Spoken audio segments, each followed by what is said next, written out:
Auditing intangible assets involves reviewing and verifying non-physical assets such as patents, trademarks, copyrights, goodwill, and customer relationships to ensure their accuracy and fair presentation in financial statements.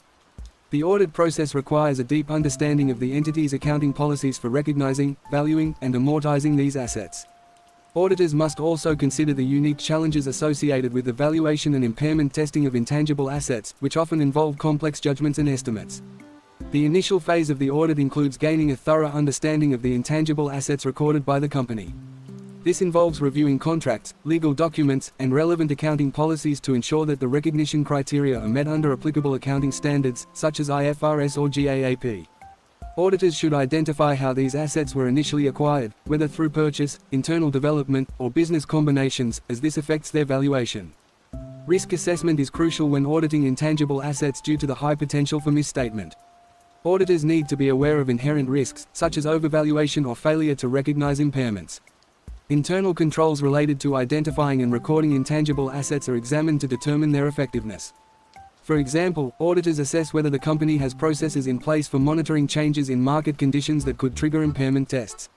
Substantive audit procedures for intangible assets include verifying their existence and ownership by examining supporting documents such as contracts, registration certificates, or legal agreements.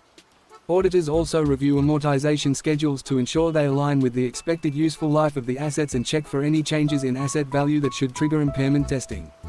Recalculating amortization expenses and assessing impairment assumptions, such as future cash flow projections, are common practices. Analytical procedures can also support the audit by identifying unexpected trends or variances in the value of intangible assets.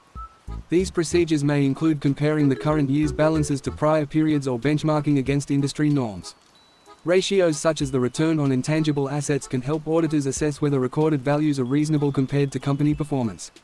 Finally, auditors document their findings and conclusions thoroughly, noting any discrepancies or required adjustments.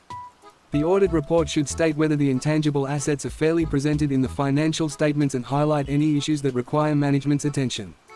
If significant judgments or estimates are involved, auditors may include emphasis of matter paragraphs in their report to draw attention to these areas. The overarching goal is to provide assurance that the valuation and disclosure of intangible assets comply with accounting standards and reflect the true financial position of the entity.